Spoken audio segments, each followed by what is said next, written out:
அந்த மக்களிலேயே ஒரு பெரும்பகுதி மக்கள் மத்தியில் நிற்பது யதார்த்தமா நம்ம போராடுறது பேசுறது அப்படிதான் நினைச்சிட்டு இருந்தேன். இப்ப நம்ம நண்பர்கள் பேசுறதுக்கு அப்புறம் தான் வாழ்ந்துட்டோம். மேனேஜ்மெண்ட்ங்கிறதே பெரிய விஷயம். இதுல மைக்ரோ மேனேஜ்மெண்ட்னா அதுக்கு என்ன இனிமே விளக்க உரை தான் எழுதணும். இல்ல அந்த அளவுக்கு தேர்தலை சந்திக்க தயாராக இருந்தோம். ஹரியானா மாநிலத்தில் பாஜகவுக்கான வெற்றி அப்படிங்கிறது மைக்ரோ மேனேஜ்மெண்ட் பண்ணதுனால இப்ப வந்திருக்கு அப்படிங்கிறாரு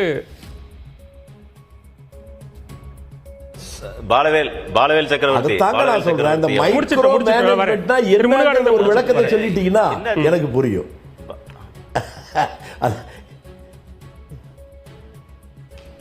சொல்லுங்க திரு முருகானந்தம், சொல்லுங்க, பதில் சொல்லுங்க.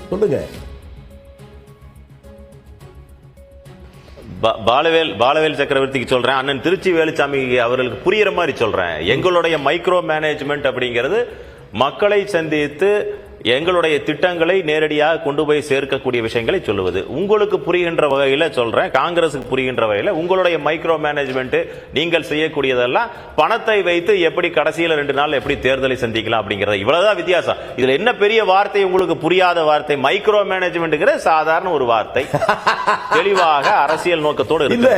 நீங்க ஒரு விஷயத்தை நீங்க மறந்துவிட்டீர்கள். பாலவேல் சக்கரவர்த்திக்கு ஒரு விஷயத்தை கேளுங்கண்ணா, கவலைப்படாதீங்க. உங்களுடைய மனசு கஷ்டம் எனக்கு புரியுது. நீங்க வந்து உட்கார்ந்த நோக்கம் வேற, இன்னைக்கு நடந்துட்டு இருக்கிற நோக்கம் வேற. நாங்க தெளிவா இருக்கின்றோம். அதனால மனசை திடப்படுத்திக்கீங்க. ஜெயிச்சதுக்கு பிறகு உங்க அத்தனை பேருக்கு ட்ரீட் கொடுக்கிறோம். நாங்க அத்தனை பேருக்கு பாலவேல் சக்கரவர்த்தி அண்ணன் ஜென்ராமன், மிக மூர்த்த பத்திரிகையாளர் அண்ணன் ஜென்ராம் பார்த்துட்டு இருக்கிறாரு. பாலவேல் சக்கரவர்த்தி அண்ணன் திருச்சி வேலுச்சாமி இருக்கிறாங்க. ஏற்கனவே காங்கிரஸ் கட்சியை சேர்ந்த மகளிர் ஒருத்தவங்க வந்தாங்க, நினைச்சிட்டு வந்தது வேற. பின்னடைவு சந்திக்கும் பொழுது அண்ணன் திருச்சி வேலுச்சாமியை காப்பாத்துறதுக்காக உள்ள நுழைச்சிட்டாங்க. பாவம், இதெல்லாம் நம்ம பார்த்துட்டு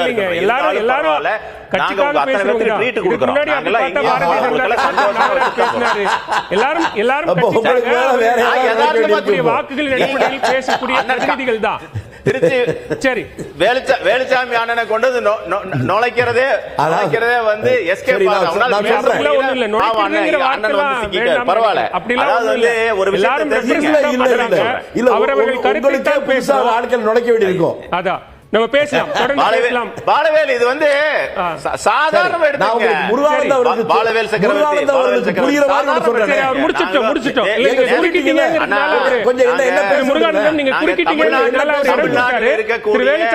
தமிழ்நாட்டில் இருக்கக்கூடிய விஷயங்களை தான் நீங்க என்ன பேச விடுங்க சார்.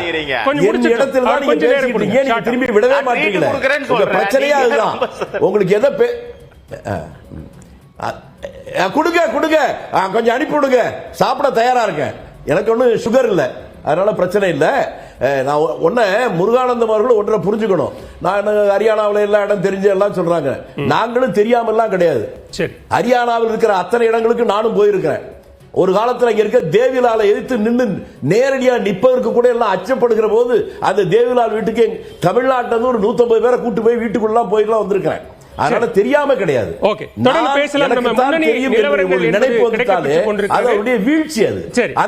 அந்த தேவிலால் எப்படி வந்தார்கள் அடுத்த மைக்ரோ மேனேஜ்மெண்ட்டுக்கு சொல்லணும். சரி, முன்னணி நிலவரங்கள் ஒரு சிறிய இடைவேளை. அரியணை யாருக்கு தேர்தல் முடிவுகள் சிறப்பு நேரலை தொடரும்.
Vasanth & Co.